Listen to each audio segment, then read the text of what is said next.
भागलपुर जमालपुर रेलखंड के Sultanganj railway station के ओवरब्रिज के समीप down Kiul Malda intercity express दुर्घटनाग्रस्त हो गई। गनीमत यह रही कि इस दौरान जान माल का कोई नुकसान नहीं हुआ। सुल्तानगंज के समीप हुई घटना के बाद भागलपुर जमालपुर रेलखंड पर 50 मिनट तक परिचालन पूरी तरह ठप रहा। दुर्घटना की जानकारी मिलते ही Sultanganj station master Deepak Kumar Braille trailer train लेकर मालदा इंटरसिटी रेल के इंजीनियरों के साथ मौके पर पहुंचे। ट्रेन में आई खराबी को दूर कर उसे गंतव्य स्थान के लिए रवाना किया गया। रेल यात्रियों ने बताया कि ट्रेन 2 भाग में विभक्त हो गई और 4 बोगी अलग हो गई। वहीं स्टेशन मास्टर ने बताया कि भूकंप के कारण ट्रेन के एक जोड़ी बोगी को जोड़ने वाला नट ढीला रह गया, जिस कारण ट्रेन 2 भाग में बट गया।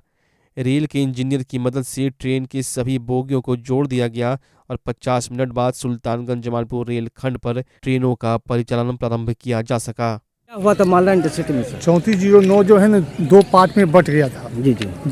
भूकंप लगने के बाद ना 2 पार्ट में गाड़ी बट जाता है। तो क्या लग रहा कि नट बोल्ट जो कसा गया था वो लूज होगा या वो तो टेक्निकली चीज हुआ। जी।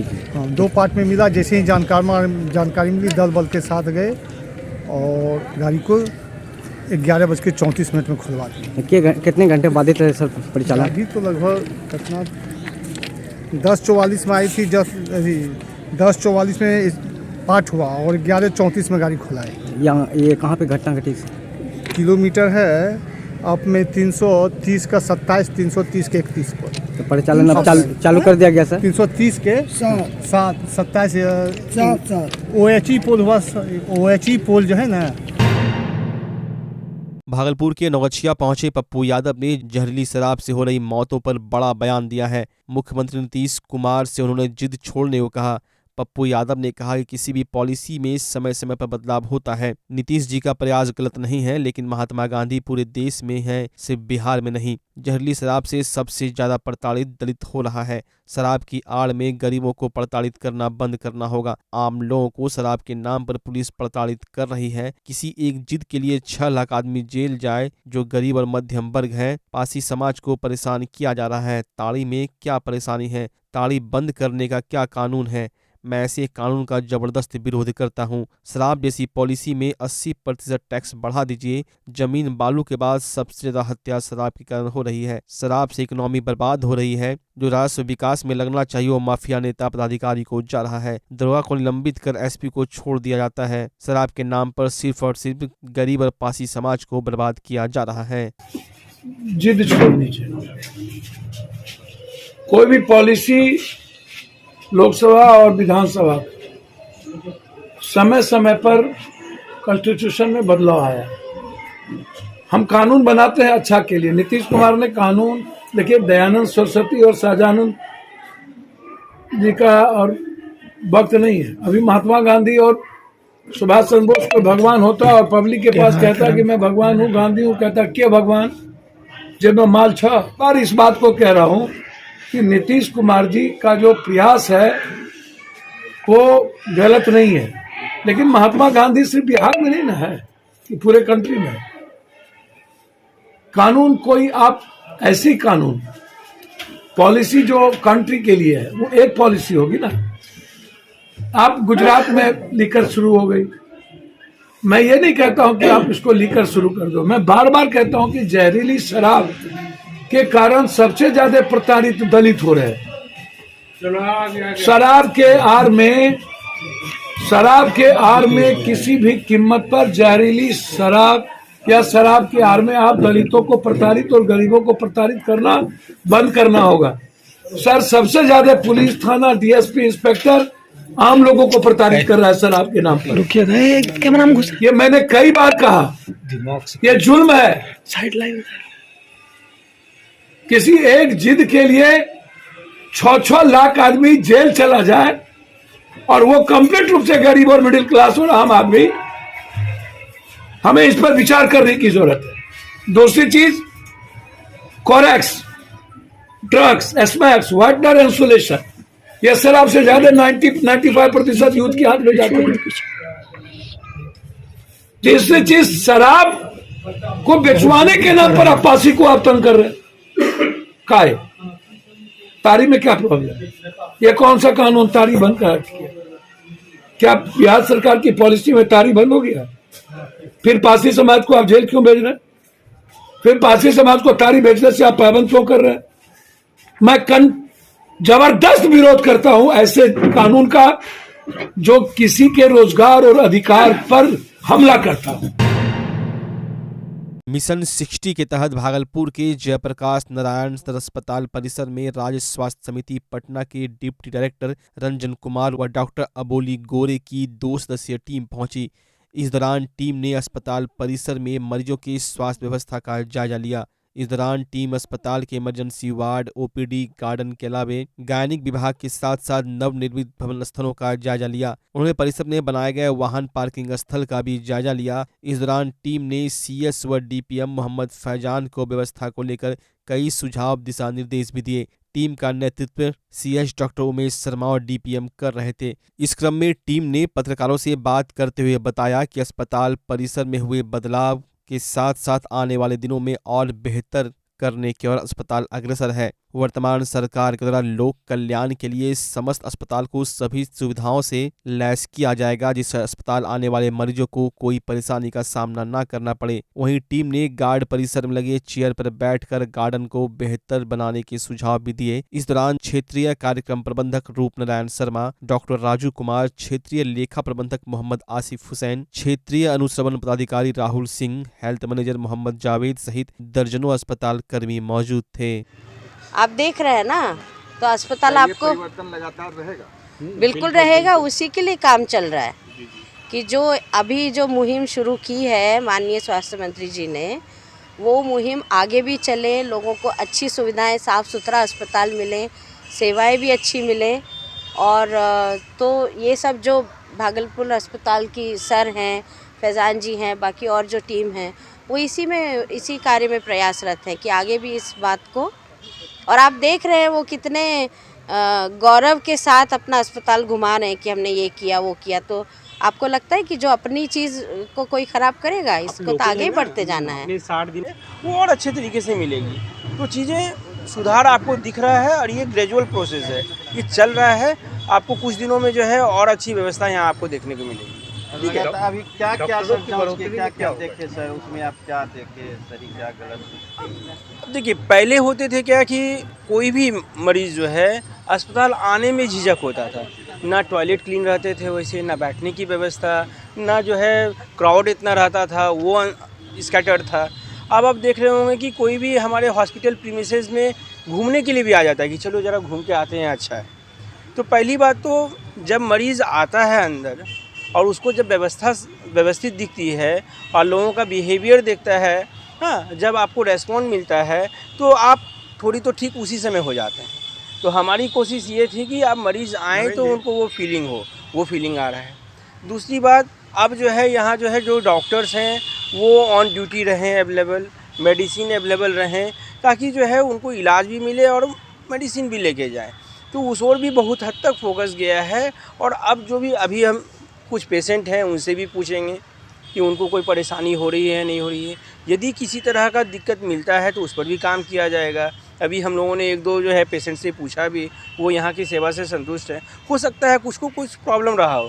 तो देखिए, ग्रेजुअल ये चीज़ चल रही है। जो हमें फीडबैक मिल रहा है, अभी आपसे जो फीडबैक मिलेगा उस पर भी जाके जो है एक्शन होगा। ठीक है, सो काम किया जा रहा है। हाँ, हमें आपकी भी सपोर्ट की ज़रूरत होगी, पूरे टीम को सपोर्ट की ज़रूरत होगी कि जो रियल सिनेरियो हैं उनसे इनको भी अवगत कराएं, ताकि उस पर ये जो है प्रोएक्टिव होकर काम कर सकें।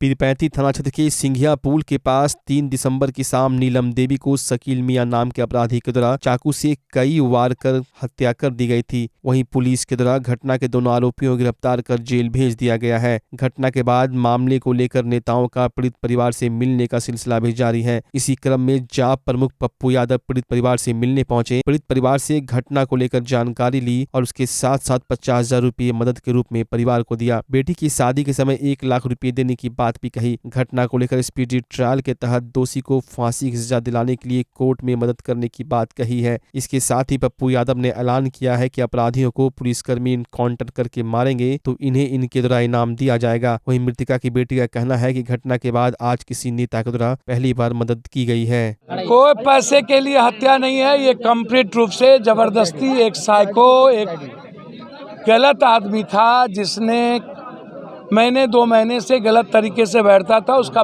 प्रतिकार, उसका विरोध किया गया, उसके हस्बैंड ने विरोध किया। नफरत और गुस्से की मौत है। व्यवस्था, अरे घटना घटती है तो रोपिएगा बबूल, खाइएगा खजूर, करिएगा मोदी गोदी नीति, सरकार से कोई लाठी ले लिया है ना, तो कोई कानून बनता है समाज, इसके खिलाफ बनना चाहिए। कानून जितना है ना वही कानून पप्पू यादव को दे दो ना। एक कोठोर पुलिस का राइफल में गोली बचेगा तो हम साला दोगला का पैदाइश होंगे। स्पीडी ट्रायल की बात की गई थी, लेकिन सर मैं जाऊंगा कोर्ट, सरकार नहीं करी तो हम कोर्ट जाएंगे और क्लियर बात करेंगे, आप बेफिक्र। आज आपने मदद भी कुछ की है। सर मैं इस बच्ची की शादी के लिए 1 लाख रुपया 1 महीना पहले मेरे नॉलेज में आएगा, मैं दूंगा तत्काल। जो एक छोटा सा दुकान, गरीब आदमी है, मजदूर है, जिसकी माँ दुकान पे काम करती थी, पिता मजदूरी करता था, तो दुकान को ही एक पूंजी और लगा के अपने 3 बच्चों को वो पढ़ा पाए, इसीलिए मैंने मदद की। जो काम सरकार को करना चाहिए सरकार नहीं कर पाती है तो वहाँ पप्पू यादव को करना पड़ता है। सवाल ये नहीं है, सवाल ये है कि ये कब तक, कभी अरवल, कभी दियरा, कल बुद्धि यादव के भाई को, मुखिया के भाई को मार दिया दीने में। साधारण सा सीधा लड़का था, थाना के 100 मीटर पर 5-7 गोली मार दिया। एक बस स्टैंड के किरानी को मार दिया। लगातार पटना में कल ढूक के मार दिया। भैया हमारी सरकार को चैलेंज में सबसे पहले इन्साफ देखिए। जब आप माफियाओं के भरोसे सिस्टम में आना चाहिएगा, सत्ता में आइएगा, 56 और 47 वाले को टिकट दीजिएगा। बालू शराब माफिया, ज़मीन माफिया को आप अपने घर में बैठाइएगा और मिडिल क्लास गरीब और आम आदमी की ज़िंदगी नहीं रहेगी और उसका रेस्पेक्ट नहीं बचेगा तो समाज नहीं बचेगा, और समाज की यही स्थिति हो गई है। क्या लगता है अपराधियों का बोलबाला है और पुलिस मैं आपको पहले कहा कि सरकार तो बदली लेकिन सिस्टम की मानसिकता नहीं बदली है। ये जो दरोगा थाना ये सिंडिकेट चलाते हैं, ज़मीन का पैसा लो, शराब का लो, गंगा का लो, गिट्टी का लो, बालू का लो, और नेता माफियाओं का प्रोटेक्शन वहाँ रहता है, तो आम आदमी की सुरक्षा कौन करेगा? ये जो दरोगा थाना ये सिंडिकेट चलाते हैं, ज़मीन का पैसा लो, शराब का लो, गंगा का लो, गिट्टी का लो, बालू का लो, और नेता माफियाओं का प्रोटेक्शन वहाँ रहता है, तो आम आदमी की सुरक्षा कौन करेगा? जब आप बगल में झारखंड से शराब टपाइएगा बंगाल से और उसी पैसे में वसूले रहिएगा, अब हर दिन गिट्टी या इस पार उस पार नदी आम आदमी का नाव को डुबा दीजिएगा और माफियाओं के डबल ट्रक को एकदम ओवरलोडिंग ले जाइएगा, और नदी के किनारे रहने वाले जो ट्रैक्टर वाले हैं, छोटे छोटे किसान हैं, जो काम करके ज़िंदगी जीता था, उसको आप तबाह कर दिए। 1 करोड़ 32 लाख लोगों को बेरोजगार कर दिया आपने नदी के किनारे को। सर आप छपरा दानापुर में कभी सोचते हैं कि 19 मर्डर होती है? कभी आप सोचते हैं कि बक्सर से लेकर के डेहरी में जितनी जाति उसमें सबसे ज़्यादा जाति यादव है, उसके बाद राजपूत है, और उस पैसा को आपने पेट पर लात मार दिया? ये कैसे संभव है यार? तो जो स्थिति है, जब तक आप अपराधी माफियाओं को सिस्टम का हिस्सा बनाइएगा और उसके घर में बैठाइएगा, तब तक ऐसी वारदात को नहीं रोक पाइएगा, क्योंकि समाज को लगता है कि हम क्यों लड़ें, मेरी क्या वैल्यू है, क्योंकि नेताओं को लगता है कि आम आदमी से वोट से बेहतर है अपराधी माफियाओं को पकड़ो और इसी के माध्यम से वोट।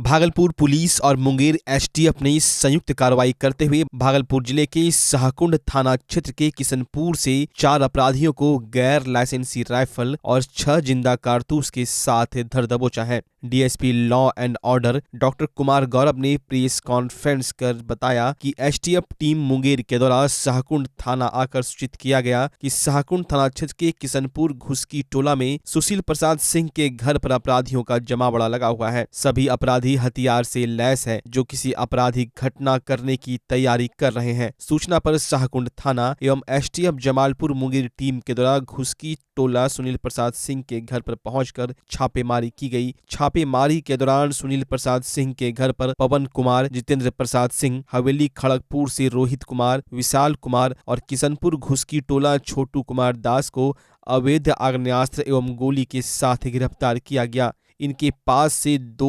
315 बोर राइफल, 6 बोर जिंदा कारतूस एवं 3 मोबाइल बरामद किया गया है। इस अभियान में एसटीएफ टीम जमालपुर मुंगेर शाहकुंड थाना अध्यक्ष पंकज कुमार झा, एसआई श्याम सुंदर सिंह एवं थाना रिजर्व गार्ड पुलिसकर्मी शामिल थे।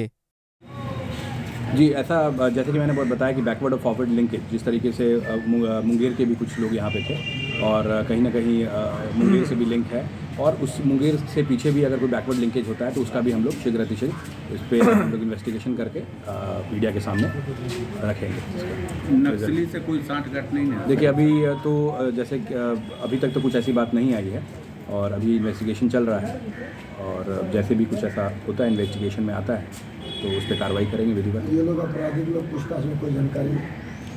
देखिए, अभी तो इन्होंने कुछ बैकवर्ड लिंकेज के बारे में बताया है तो वहाँ पे हम लोग जो है उस पर दबिश करेंगे बैकवर्ड लिंकेज पे। तो अभी जी कुछ जानकारी मिली है उसके ऊपर हम लोग और एसटीएफ जो है वो काम कर रही है। नगर निगम चुनाव से संबंधित नहीं, उससे अभी तो जैसे कि मैंने बताया कि हर एक एंगल से हम लोग देख रहे हैं इस चीज़ को, तो अभी इनिशियल इन्वेस्टिगेशन में ऐसा नहीं है।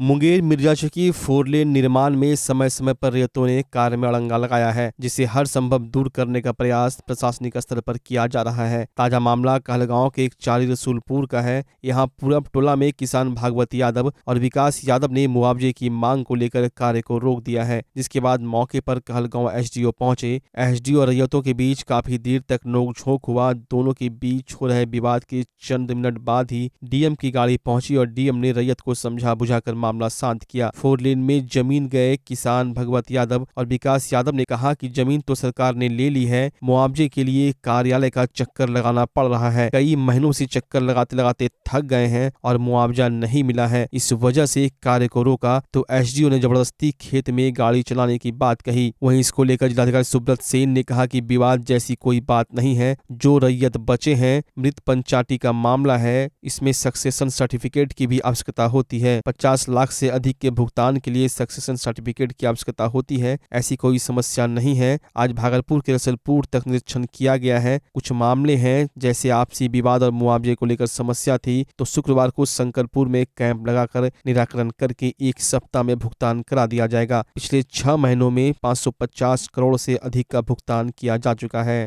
भागलपुर जिले में काम हो रहा है 4 लेन का पैकेज 2, 3 और 4 में। तो पैकेज 2 में हम लोगों ने फरवरी मार्च में ही भागलपुर से लेकर के सुल्तानगंज तक बाय रोड जो है अलाइनमेंट जो हम लोगों का नया जमीन जहां अधिग्रहण हुआ है उस पर हम लोगों ने ट्रैवल किया था। बहुत तेज गति से काम चल रहा है। पैकेज 3 में भी काम चल रहा था लेकिन विभिन्न कारणों से हम लोग नहीं आ पा रहे थे।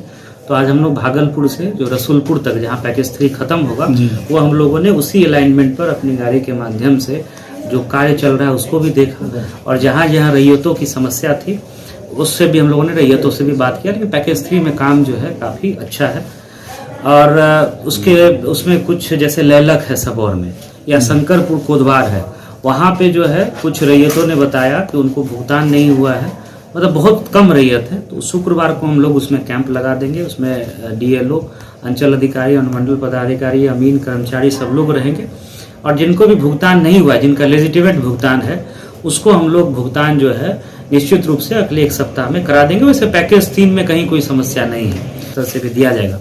लेकिन आप लोग सब लोग जानते हैं कि पिछले 6-7 महीने में हम लोगों ने काफ़ी भुगतान किया है। लगभग 550 करोड़ रुपए का भुगतान जो है इस जिले में हो चुका है रैयतों को और ये पूरा इसमें कहलगांव अनुमंडल भी है और सदर अनुमंडल भी है और ये पिछले 6-7 महीने की प्रगति है और इसी का परिणाम है कि आज हम लोग भागलपुर से उस अलाइनमेंट पे सुल्तानगंज भी पहुंच जा रहे हैं और आज उसी अलाइनमेंट से हम लोग चल करके कहलगांव भी आए हैं। ठीक है, मृत पंचाटी का मृत पंचाटी वाले में देखिए उसमें समझना होगा, अगर कोई व्यक्ति ने किसी से जमीन खरीदा है, ठीक है, और जिससे खरीदा है उसी का नाम अगर उसमें आ गया है पंचाट में और उनकी मृत्यु हो गई है, तब तो वो करेक्शन करके डीएलओ उसमें आदेश पारित कर देंगे। लेकिन अगर पंचाट घोषित जिनके नाम से हुआ है वो उन्हीं की जमीन है और उनकी मृत्यु हो गई है, तब उसमें फिर डीएलओ निर्णय लेंगे और उसमें सक्सेशन सर्टिफिकेट की आवश्यकता पड़ेगी। लेकिन ऐसे मामले बहुत कम रह गए, मतलब मेरे ख्याल से 40-50 मामले ही होंगे और इसके कारण कोई हम लोगों का काम बाधित नहीं है। इक्का दुक्का बच्चा जब जन्म लेता है तो कई बार बच्चा तुरंत नहीं रोता है, रोने में देर हो जाता है। ऐसे में बच्चा क्षतिग्रस्त हो जाता है और उसके बचने की संभावना कम हो जाती है। और यदि बचा तो भविष्य में उसमें विकलांगता की समस्या आती है, जिसे सीपी कहते हैं, जिसका कोई माकूल इलाज नहीं है और ज़िंदगी भर बच्चा विकलांगता से जूझ सकता है। ऐसे में पूरे संसार में कूलिंग थेरेपी का सहारा लिया जाता है। जन्म से ठीक 6 घंटा के अंदर यदि उसको कूलिंग थेरेपी दिया जाए तो उससे उसका सीपी की समस्या कम होती है और बचने की भी संभावना बढ़ती है। पहली बार बिहार झारखंड में आपके शहर के स्नेह नवजात शिशु बाल सेवा केंद्र में यह मशीन उपलब्ध है। कभी भी ऐसी बात हो कि बच्चा रोने में विलम्ब हो गया तो आप स्नेह नवजात शिशु बाल सेवा केंद्र में जरूर संपर्क करें।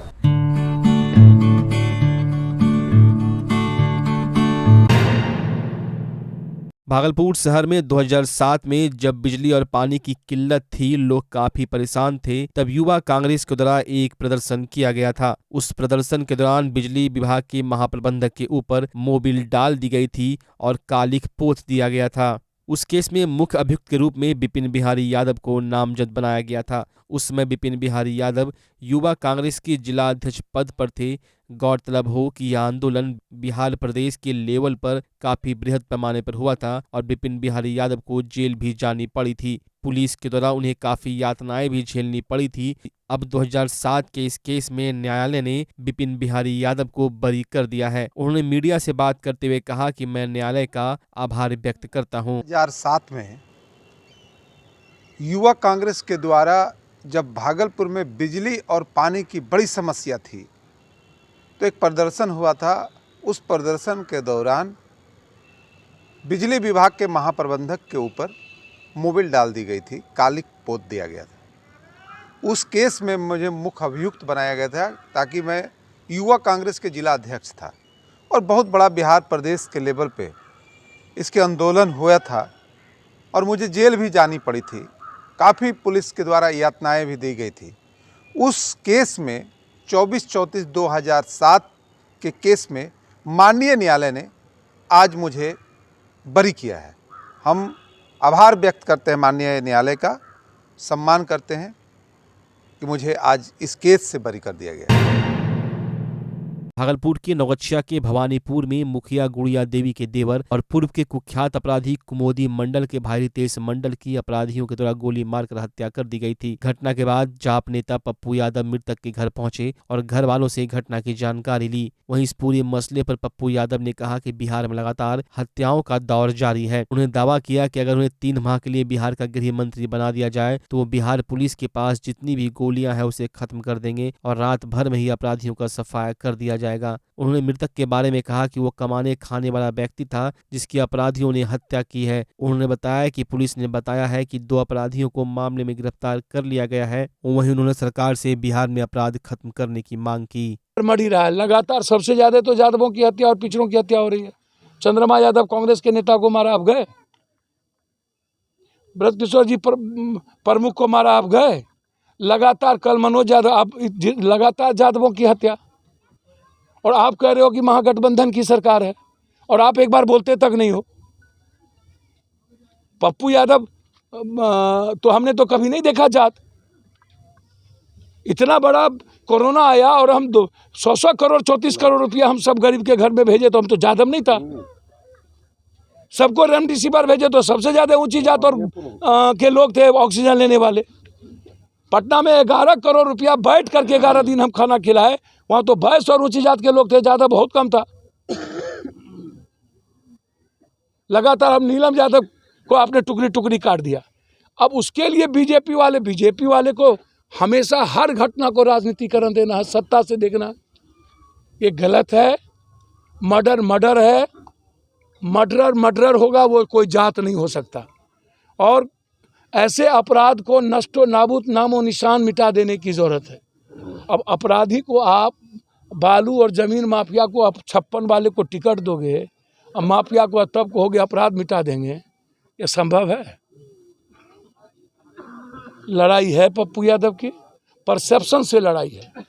और मेरी लड़ाई यदि सही माने में नीतीश जी आप 2025 और 24 चाहते हैं तो आपको इन माफिया अपराधी नेताओं के नेक्सस के खिलाफ आपको जंग लड़ने की जरूरत है, मिटा देने की। मैंने तो कई बार कहा कि यदि अपराधी की गोली चलती है तो पुलिस की गोली क्यों नहीं चलती है?